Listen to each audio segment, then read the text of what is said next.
So you're on the road. What's the vibe like on the road these days? Is it very different than last time you set out? Oh yeah, man. I mean, it's I think the real issue is that people can't get lost in the songs. You know, the escape that you get from going to a concert. It's in the back of everybody's mind is, am I going to get COVID? It's just going to, the person next to me, did they have it? You know, it's just so strange, and it's really hard as a band because, you know, we can't let go. We want to be down there. I'm a super like connected with my audience. I'll jump down there into the pit and shake hands. And it's been strange for me because I'm having to be a bit more reserved in my performance, which is just not who I am. So it's challenging and upsetting. You know, it's just a bummer. Right. And does it work the other way? Does the crowd react differently to the performance? They do. Yeah. Yeah. I mean, some people have the masks on, some people don't. Tonight, the venue here in Atlanta, they mandated vaccinations or proof of vaccinations, and fans are pissed at us about that. That's not us. That's the venue's choice. Sure. You know, we're vaccinated, so we're doing what we can. But, you know, it's the same thing that's happening in New Zealand. Yeah. Well, we thought we had it all beat, and then the new variant came up. Variants. We were all locked down, and of course, everybody was very lackadaisical about getting the vaccination because we're like, "Well, who needs it? It's not here anymore." And now we're scrambling. So there you go. Well, it's not going away anytime soon. I mean, we're gonna see this for the next couple of years. Yeah, it looks that way. So anyway, you got a new album out. It's called Wolves. It came out just a little while ago, a couple of weeks. How does that feel coming out at this time? Amazing. Yeah. that it even came out. I mean, you know, I've been sitting on this record. We as a band have been sitting on this record for almost 2 years. We recorded it in August of 2019. Right. And then I did vocals.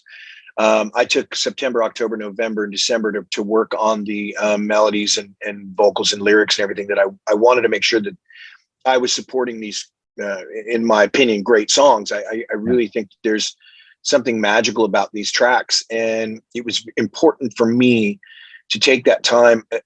I generally will do stream of conscious lyrics and make a record when the song dictates to me what it wants.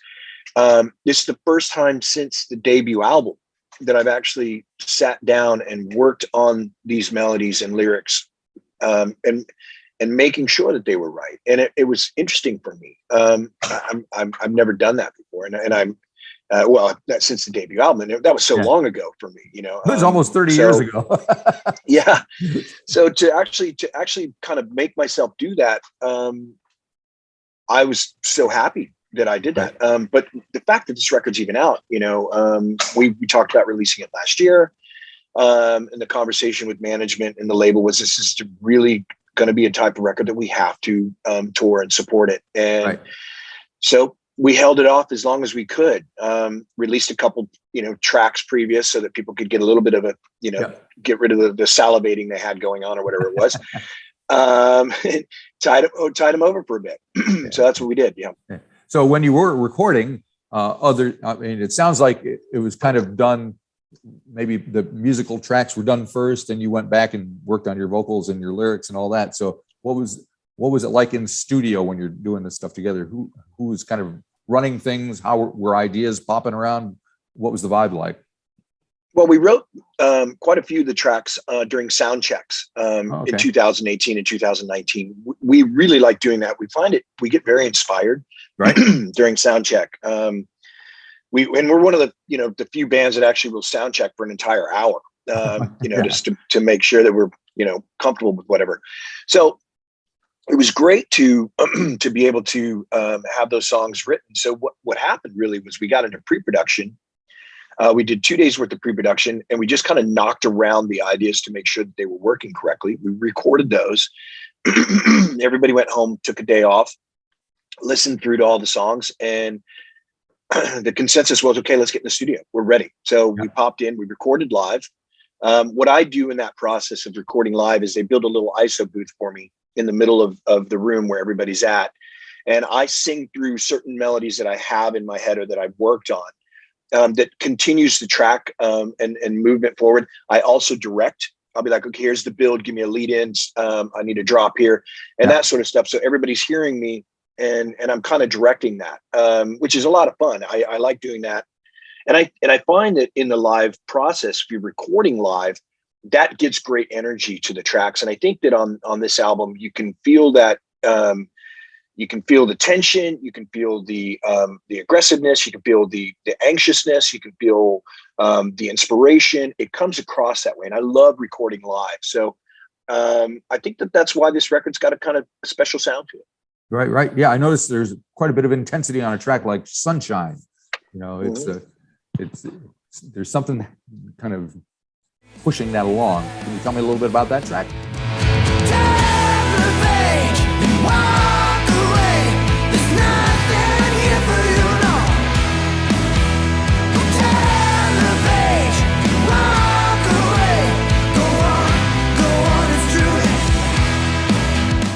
Yeah, Sunshine is a song I actually wrote the morning before I went to the second pre-production rehearsal. I woke up, I had this melody in my head, and I went out. I had this little guest house just off our property, and I went out there and I grabbed my telly, plugged it straight in, and I just started strumming. And I was like, okay, this is going to be a song that I don't want to overthink. I want it to feel broken, and I wanted it to feel a little bit like a classic kind of English rock song, just kind of a real simple classic, maybe even an Oasis kind of. It's just 3 or 4 chords strumming through. Let the melody carry the song. And I knew I wanted to talk about the night and day aspect of my wife. I love my wife so much. She's such an inspiration to me, and she's my muse entirely. And she has those sides, like most women do. They have that darkness in them sometimes that we get to see, and they're not conscious of. I don't think men are so different. Like it's so easy for us to compartmentalize our entire lives. That's true. And women can't do that. They have great passion, and it's hard for them to see that sometimes what they're doing, not only to themselves but to people around them. And so I wanted the lyric to represent that, and I wanted it. The darkness of the chorus is that side of her that I want her to know that doesn't need to be in you. You have such great beauty. She wasn't very keen on the song. Oh darn! Well, I think she's misinterpreting the lyric. But I mean, it's sunshine, loving sunshine, tangled hair, no shoes. I mean, she's an Australian. I married an Australian. Oh. She grew up in Noosa. I've been there a million times. I love Australia. I've been to Noosa. I went on my second honeymoon there. It's such a beautiful city. Tiny little town, Yeah. But that's what she is to me. She is that sunshine, and I'm glad you like that song. I love that song. We don't play it. We haven't been playing it right now. We've got a new drummer that's playing with us, so we're working through some new tracks. But we'll start playing that one live as well. Now the album opens with a tune called. Oh, actually, no. The second tune is called "Let Me Down," which you co-wrote with Peter Cornell. So when you do a co-write like that, how does that occur, especially specifically on that?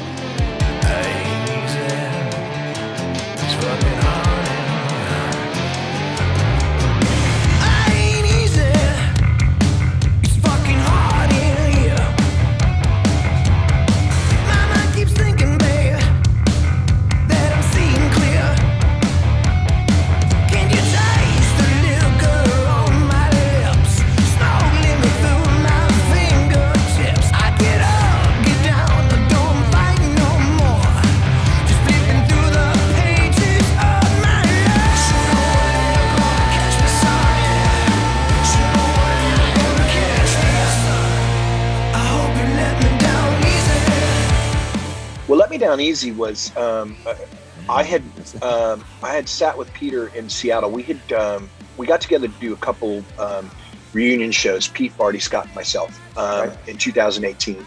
Yep. And Peter came to the show, and he's married to my manager, Amy. And I hadn't seen him. I think the last time I saw Pete in Seattle was probably like 1990. He was doing Inflatable Soul, his other band, and Candlebox took off, and then, you know, the rest is history. Yep. So he and I just started chatting. I was like, man, I hadn't seen you in so long. And I told him how sorry I was for Chris's passing. And and I said, what, are you making music? Are you writing? He's like, no, I'm really not feeling anything. I said, I would love to have a track from you on this record that I'm going to be doing. And I told him, I said, I'm such a fan of yours. I've been a fan a long, long time. I said, I think you know that. I used to come see you play all the time. Said, yeah, of course. And I said, but I want something that feels like you and I are sitting down next to Robert Johnson on a couple tree stumps, and we're about to make some bad decisions. Because Pete's really good at that kind of, I call it Black Rebel Motorcycle Club songwriting. Is the example I use. And that's what he sent me. He sent me this guitar track on a dobro, which is the aluminum acoustic with a slide passing. And he had this he was humming this melody, and he played the song. And it felt exactly like it does on the record, which I found really strange because it instantly sparked in me what the song needed to do. So I demoed it up. I sent it back to him and I said, what do you think? And he said, man, I love that. That's exactly what I was feeling. So what I did was I went to the guys and I said, I want this to feel like a Black Rebel Motorcycle Club song. I need it to be contemporary, but I also wanted to have that classic blues vibe that I think is lost right now in rock and roll. And so we made a pretty good attempt at it. And I think it really feels like a fresh Candlebox sound. It's got, you know, the Black Rebel Motorcycle Club influence in it, but I've never shied away from my influences in songwriting. I love that. I love the inspiration of it. And you know, like a song like We, you know, it's another example of wearing my inspirations on my sleeve. You know, it's everything from Radiohead to Pink Floyd to whatever, you know. Yeah, that's an interesting track. Very kind of eerie intro and then kind of noisy. I mean, you know, it's different than kind of what you would normally expect, I guess, from a person of your pedigree and background. Pedigree. Good term. Thank you. Well, speaking of influences, I think you referred to Tom Petty and Neil Young and Lost Angeline. So obviously, these are guys that. She was sidelined and I was getting high when I found she left her favorite songs. Like a hurricane singing was a Tom Petty swinging. The songs kept her close, you know. And you roll away. Maybe they were singing to you all alone. And I know how you rolled. Was the hardest you cried? Was it nothing for you, baby? Come on. Yeah, but I tell you the story behind that. So that song's about my wife as well. Okay. So when I met Natalie, she was 21. She was, as Australians do, she was backpacking on her way to Europe. She came through the States. We met in Los Angeles and we fell madly in love. We spent 4 weeks together and it was just insane how much we just enjoyed one another's company and the conversation and everything. So when she was leaving, she had to go to Paris. Her girlfriend from high school, Georgia, was dancing at the Moulin Rouge, and Natalie was going to go over there and spend a month with Georgia and then head back to Australia. So I said, well, listen, I'm making a record. I was making this record called Kevin Martin, The High Watts. I said, when I'm done with that, I'll fly over and meet you in Paris. So she left me lyrics to all of her favorite songs that represented every single day that we were going to be apart.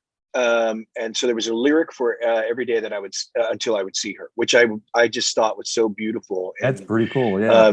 And sincere. And so when I was going to write the song, two of the songs that she had left me were Tom Petty tracks and Neil Young tracks. And Like a Hurricane from Neil Young was, you know, just such a beautiful song. And it meant so much to me that she left that. So I wanted to incorporate that our history together in that song.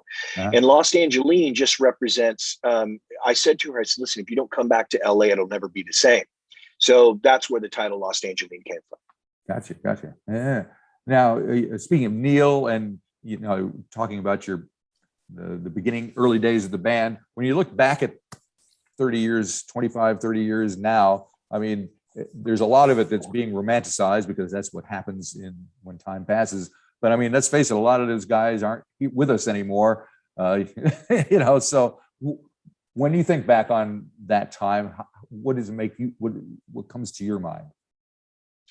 Oh, there's great fondness. There's so much love for what Seattle gave, not only my band, but just the world. I mean, the music that came out of Seattle was just so spectacular. And I mean, it makes me think of, the Manchester music scene, the New York music scene, the Los Angeles music scene. I mean, we'll never see that ever again. I don't think we certainly as a society, we won't allow it because we're just so hungry for things instantaneously. But it started bubbling. I moved there in 1984, and you could feel the energy of the city that was represented by so many great bands. I mean, Bam Bam, Soundgarden, Skin Yard, Grunt Truck, Blood Circus. I mean, the Melvins, Tad. The list of musicians, and it goes on and on and on.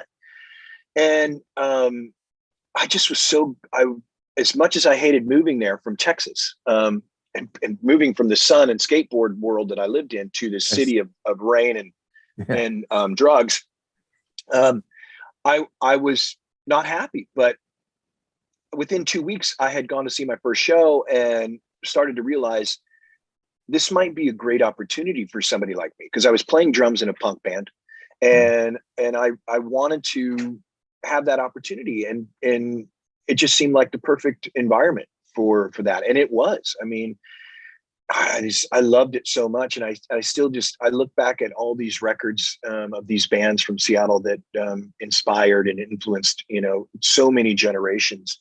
It's just it's a beautiful history in an incredible city. And all those bands that came and went, and even those that are still standing, they're just, it's very special. Right. Gotcha. Yeah. Now, speaking of your legacy, when this album was released, there were some comments about, oh, you've kind of taken it to a poppier sound, or whatever that means. I don't know. But, let's face it, when your band has been around for 30 years, everybody wants you to sound like you did 30 years ago. So that must weigh on you when you're thinking about making a record like this. And a track like My Weakness maybe does have that little poppier vibe to it. So did you think about that? Were you trying to move away from what you've done, or keep that and add to it? What were you thinking? She's the hard stuff, but dive into wishing well. Make your peace a prayer before you start to spell. She's a light, you're gonna have to sail. So shut your mind up. The time for second guessing go. You try pretending she's a never-ending cyclone. You wanna live just a little bit before you're done. We always push away. We always push away from previous records. I think we do that just because we want to keep it interesting. And we've written that song. We've written that song. We've written that song. We've written that song. We've written that song. I don't need to rewrite that song. So, I think for us, it wasn't so much a conscious effort to go in a different direction. We just do it.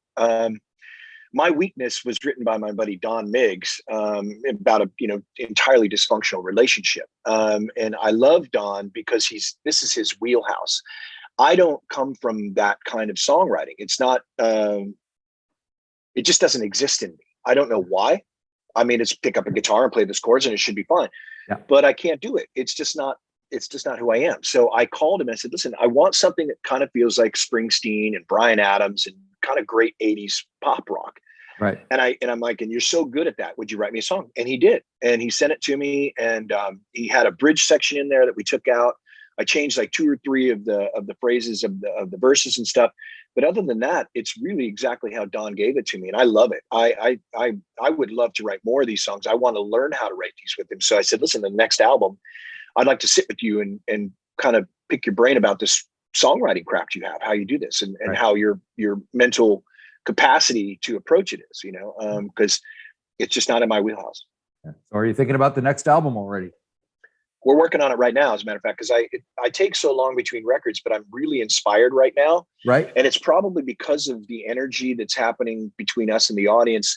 So we're writing at soundcheck yet again, which I love doing. And we have 2 ideas that we've already kicked around, and hopefully by the end of this run or in November, we'll have another 10 or 12 songs ready to go, and we'll pop in the studio in January and knock this one out. So I'm fingers crossed, Cool. Well, thanks for telling me all about it. I don't want to keep you from your creative process. It sounds like you're ready to write.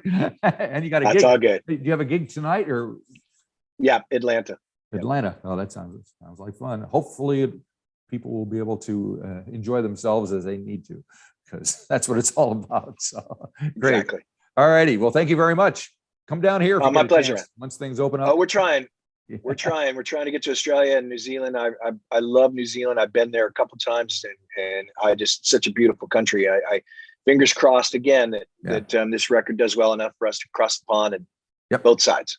Very good. Have a great day. Thank you. See ya. Thanks. Bye-bye.